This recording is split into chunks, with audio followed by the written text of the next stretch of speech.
আসসালামু আলাইকুম ওরহমতুল্লাহি ওবারাকাতুহু। আমার প্রিয় বোনেরা, কেমন আছেন আপনারা? আশা করছি আল্লাহর অশেষ মেহেরবানিতে আপনারা সবাই ভালো আছেন। আচ্ছা বোন, আপনি কি কখনো একান্তে ভেবেছেন, আমি তো নামাজ পড়ছি, রোজা রাখছি, পর্দাও করার চেষ্টা করছি, আলহামদুলিল্লাহ, কিন্তু তবুও কি আমি অজান্তে এমন কিছু করছি যা আমার রব আল্লাহ পছন্দ করেন না? আমি কি নেকি বা সাওয়াব মনে করে এমন কোনো কষ্ট করছি যা আসলে কেয়ামতের দিন আমার কোনো কাজেই আসবে না? খুব ভয়ের কথা, তাই না? আমরা আমাদের সংসার, সন্তান, স্বামী সব সামলে কষ্ট করে ইবাদত করি জান্নাত পাওয়ার আশায়। কিন্তু সেই ইবাদতের ভেতরেই যদি এমন কিছু মিশে থাকে যা নবীজি সাল্লাল্লাহু আলাইহি ওয়াসাল্লাম শেখাননি, তখন কি হবে? আজ আমরা অত্যন্ত গুরুত্বপূর্ণ কিন্তু স্পর্শকাতর একটি বিষয় নিয়ে কথা বলব। আর তা হল বিদাত ও কুসংস্কার। একজন মুসলিম নারী হিসেবে, ঘরের রানী হিসেবে কেন এই বিষয়গুলো জানা আপনার জন্য ফরজ, আজ আমরা খুব সহজ ও ঘরোয়া ভাষায় তা জানব ইনশাআল্লাহ। প্রথমে আসুন খুব সহজভাবে বুঝি বিদাত আসলে কি। আরবি শব্দ বিদাতের অর্থ হল নতুন কিছু আবিষ্কার করা। কিন্তু ইসলামী শরীয়তের পরিভাষায় দিন বা ইবাদতের মধ্যে সাওয়াবের আশায় নতুন কোনো পদ্ধতি চালু করাকেই বিদাত বলা হয়, যা রাসূলুল্লাহ সাল্লাল্লাহু আলাইহি ওয়াসাল্লাম এবং তার সাহাবীরা করেননি। হানাফি মাযহাবের ফুকাহায়ে কেরাম এবং মুহাদ্দিসগণ খুব সুন্দরভাবে এর ব্যাখ্যা দিয়েছেন। তারা বলেন, দিন হল পরিপূর্ণ। আল্লাহ তাআলা বলেছেন, আজ আমি তোমাদের জন্য তোমাদের দিনকে পরিপূর্ণ করে দিলাম। সূরা মায়েদা ৩। মনে করুন আপনাকে ডাক্তার জ্বরের জন্য একটি নির্দিষ্ট ওষুধ দিয়েছেন।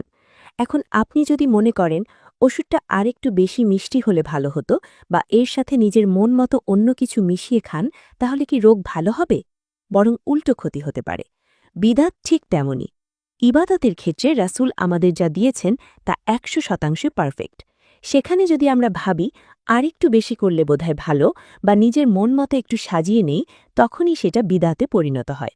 দেখতে ভালো মনে হলেও দিনের দৃষ্টিতে তা প্রত্যাখ্যানযোগ্য, কারণ শরীয়তে সুন্দর সেটাই যা সুন্নাহসম্মত।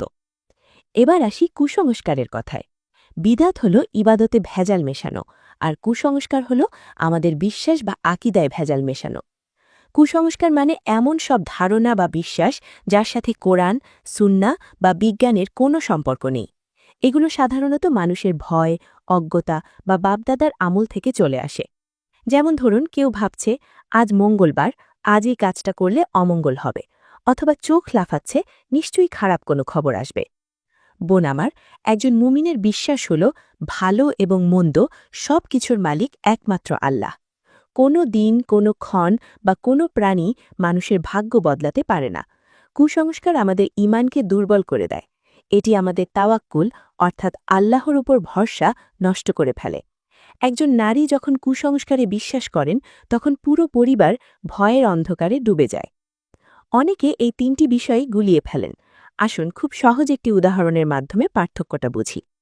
নাম্বার ১, সুন্নাহ। এটি হল বিশুদ্ধ খাবার, যা খেলে শরীর সুস্থ থাকে, মন প্রশান্ত থাকে। যেমন রাসূলুল্লাহ সাল্লাল্লাহু আলাইহি ওয়াসাল্লাম যেভাবে নামাজ পড়েছেন ঠিক সেভাবে পড়া। এর দলিল কোরআন ও হাদিসে আছে। নাম্বার ২, বিদাত। এটি হল ভেজাল মেশানো খাবার। প্যাকেজিং খুব সুন্দর, দেখতেও আসল খাবারের মতো, কিন্তু ভেতরে বিষ। যেমন নামাজ বা দোয়ার এমন কোনো পদ্ধতি বানানো যা হাদিসে নেই, কিন্তু আমরা সেটাকে খুব সাওয়াবের কাজ মনে করছি। নাম্বার ৩, কুসংস্কার। এটি হল খাবারই নয়, বরং প্লাস্টিক বা পাথর চিবানোর মতো। যেমন বিশ্বাস করা যে রাতে নখ কাটলে ঘরে অভাব আসে। এর কোনো ভিত্তিই নেই, এটি পুরোটাই ভ্রান্ত ধারণা। সুতরাং বোন, আমাদের জীবন হতে হবে সুন্নাহর আলোয় আলোকিত। বিদাত ও কুসংস্কার দুটোই আমাদের আখেরাতের জন্য কাঁটা। এবার আসুন আমরা আমাদের নিজেদের জীবনের দিকে তাকাই। আমরা নারীরা অনেক সময় আবেগের বশবর্তী হয়ে এমন কিছু কাজ করি যা বিদাতের পর্যায়ে পড়ে যায়। আমি কয়েকটি উদাহরণ দিচ্ছি, মিলিয়ে দেখুন তো আমাদের আশেপাশে এমন হয় কিনা। নাম্বার ১, নির্দিষ্ট দিনে ইবাদতকে বাধ্যতামূলক মনে করা। আমরা অনেকেই শবে বরাত বা শবে মেরাজকে কেন্দ্র করে নির্দিষ্ট কিছু নামাজ, যেমন ১০০ রাকাত বা নির্দিষ্ট সূরায় নামাজ পড়াকে জরুরি মনে করি। অথচ হানাফি মাযহাব সহ সকল বিশুদ্ধ মত অনুযায়ী নফল ইবাদতের জন্য কোনো নির্দিষ্ট সংখ্যা বা পদ্ধতি নিজের মন গড়া বানিয়ে নেওয়া ঠিক নয়। আপনি নফল নামাজ পড়ুন, যত খুশি পড়ুন, কিন্তু সেটাকে নির্দিষ্ট কোনো নিয়মে বেঁধে ফেলবেন না, যা হাদিসে নেই। নাম্বার 2, মৃত্যুর পর আনুষ্ঠানিকতা। কারো মৃত্যুর পর 3 দিন, 7 দিন বা 40 দিনে 40আয় বড় আয়োজন করে খানাপিনা করাকে আমরা সাওয়াবের কাজ বা জরুরি মনে করি। অথচ সুন্নাহ হল মৃত্যু ব্যক্তির পরিবারের জন্য প্রতিবেশীরা খাবার পাঠাবে। আমরা উল্টো মৃত্যু ব্যক্তির শোকাহত পরিবারকে ঋণের বোঝা চাপিয়ে দিই, যা তাদের জন্য কষ্ট ও চাপের কারণ হয়ে দাঁড়ায়। এটি একটি সামাজিক বিদাত যা ধীরে ধীরে দিনের নামে চালু হয়ে গেছে। তবে যদি মৃত্যু ব্যক্তির পরিবার তার রুহের মাগফিরাতের নিয়তে গরিব মিসকিনদেরকে খাওয়ানোর ব্যবস্থা করেন, তা 3 দিনের দিন হোক বা 40 দিনের দিন হোক, এতে কোনো সমস্যা নেই, যতক্ষণ না নির্দিষ্ট দিনকে বাধ্যতামূলক বা দিনের অংশ মনে করা হয় না। এই বিষয়টি ভালো করে বুঝতে হবে। যদি মৃত্যু পরিবার মনে করে নির্দিষ্ট দিনে খাওয়ানো না করলে গুনাহ হবে বা এতে মৃতই উপকৃত হবে, তাহলে তা বিদাত। আর যদি কোনো দিন নির্ধারণের বিশ্বাস ছাড়া লোক দেখানো ও সামাজিক চাপ বাদ দিয়ে আল্লাহর সন্তুষ্টির জন্য সাদকা করা হয়, তাহলে তা জায়েজ। ইসলামে মূল লক্ষ্য হল মৃত্যু ব্যক্তির জন্য দোয়া ও সাদকা করা, নির্দিষ্ট দিন বা বড় আয়োজন নয়, বরং শোকাহত পরিবারকে সহযোগিতা করা। নাম্বার 3, বিয়ে শাদিতে রসম রেওয়াজ। গায়ে হলুদ বা বিয়ের অনুষ্ঠানে এমন সব নিয়ম পালন করা হয় যা হিন্দুয়ানি সংস্কৃতি থেকে এসেছে। অথচ আমরা এগুলোকে বিয়ের অংশ বা বরকত মনে করি। দিনের মধ্যে অন্য ধর্মের কৃষ্টি কালচার ঢুকিয়ে দেওয়া গর্হিত কাজ। বোন, ইবাদত কবুল হওয়ার শর্তই হল তার রাসূলের তরিকায় হতে হবে। আসুন আমরা আমাদের আমলগুলোকে যাচাই করি। বিদাতের চেয়েও বেশি যা আমাদের সমাজে ছড়িয়ে আছে তা হল কুসংস্কার। বিশেষ করে মা বোনদের মধ্যে কিছু ভুল ধারণা খুব প্রবল। নাম্বার 1, গর্ভ অবস্থা নিয়ে কুসংস্কার। চন্দ্রগ্রহণ বা সূর্যগ্রহণের সময় গর্ভবতী মা কিছু কাটলে বা খেলে সন্তানের ক্ষতি হবে, এটি একদমই ভিত্তিহীন ধারণা। রাসূলুল্লাহ সাল্লাল্লাহু আলাইহি ওয়াসাল্লাম বলেছেন, সূর্য বা চন্দ্রগ্রহণ আল্লাহর নিদর্শন, এর সাথে কারো জন্ম, মৃত্যু বা ক্ষতির সম্পর্ক নেই। অথচ এই ভয়ে আমাদের বোনেরা কত কষ্ট পান। নাম্বার 2, দিনক্ষণ নিয়ে ধারণা।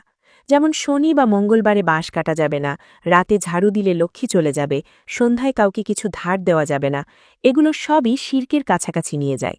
রিজিকের মালিক আল্লাহ, ঝাড়ু দেওয়া বা সন্ধ্যাবেলার সাথে এর সম্পর্ক নেই। নাম্বার 3, তাবিজ, কবজ ও ঝাড়ফুঁক। সন্তান অসুস্থ হলে বা নজর লাগলে আমরা অনেক সময় এমন সব কবিরাজের কাছে যাই বা এমন তাবিজ ব্যবহার করি যার অর্থ আমরা জানি না বা যা শরীয়ত সম্মত নয়। শরীয়ত সম্মত রুকাইয়া বা দোয়া পড়া সুন্নাহ, কিন্তু অন-ইসলামিক পন্থায় সমাধান খোঁজা ঈমানের জন্য মারাত্মক। সব তাবিজ এক নয়। যদি তাবিজে শুধু কোরআনের আয়াত বা সাহি দোয়া থাকে, কোনো শিরকি কথা বা অজানা চিহ্ন না থাকে এবং বিশ্বাস থাকে যে শিফা একমাত্র আল্লাহই দেন, তাহলে অনেক আলেম শর্ত সাপেক্ষে একে জায়েজ বলেছেন। তবে মুসলমানের জন্য উত্তম পথ হল কোরআন সুন্নাহ সম্মত দোয়া ও রুকাইয়া করা, আল্লাহর উপর ভরসা রাখা এবং শিরক ও কুসংস্কার থেকে দূরে থাকা। প্রিয় বোন, আপনি হয়তো ভাবছেন এগুলো তো সবাই করে, আমি না করলে সমাজ কি বলবে? কিন্তু মনে রাখবেন, আপনি একটি ঘরের বাতিঘর। একজন নারী যখন বিদাত বা কুসংস্কার মুক্ত হন, তখন পুরো পরিবার শিরক ও বিদাত মুক্ত হয়। আপনি আপনার সন্তানের প্রথম মাদ্রাসা। আপনি যদি ছোটবেলা থেকে সন্তানকে শেখান যে বিলাই রাস্তা কাটলে কিছু হয় না, আল্লাহ যা চান তাই হয়, তাহলে সে তাওহীদের উপর বড় হবে। আর আপনি যদি তাকে ভয় দেখান, সে সারা জীবন কুসংস্কারে বিশ্বাসী হবে। আপনার স্বামীর ইবাদত, ঘরের বরকত সবকিছুই নির্ভর করে আপনার সঠিক জ্ঞানের ওপর। ভেজাল খাবার যেমন শরীর নষ্ট করে, ভেজাল আমল ও বিশ্বাস আমাদের আখেরাত নষ্ট করে দেয়। আমরা কি চাই না যে আমাদের ছোট ছোট আমলগুলোই কেয়ামতের দিন পাহাড় সমান নেকি হয়ে দাঁড়াক? তাহলে এখন উপায় কি? কিভাবে আমরা এই বিদাত ও কুসংস্কারের জাল থেকে বের হব? নাম্বার 1, ইলম অর্জন করুন। কোনো আমল শোনার সাথে সাথেই করবেন না। ভদ্রভাবে জিজ্ঞেস করুন, এর দলিল কি? রাসূল বা সাহাবীরা কি এটা করেছেন? হক্কানি আলেমদের বায়ান শুনুন ও বই পড়ুন। নাম্বার 2, ধীরে ধীরে পরিবর্তন। পরিবারের বয়োজ্যেষ্ঠদের সাথে তর্ক করবেন না, তাদের ধমক দেবেন না, বরং নরম ভাষায় হেকমতের সাথে সঠিকটা বোঝান। নিজে আমল করে উদাহরণ তৈরি করুন। নাম্বার 3, দোয়া করুন। আল্লাহর কাছে সবসময় হেদায়েত চান। বলুন, হে আল্লাহ, আমাকে সত্যকে সত্য হিসেবে চেনার এবং মিথ্যাকে বর্জন করার তৌফিক দিন। আমিন। আজ এ পর্যন্তই। দেখা হবে আগামী পর্বে ইনশাআল্লাহ। সেই পর্যন্ত আল্লাহ আপনাদের ঈমানে ও আমানে রাখুন। আসসালামু আলাইকুম ওয়া রাহমাতুল্লাহি ওয়া বারাকাতুহু।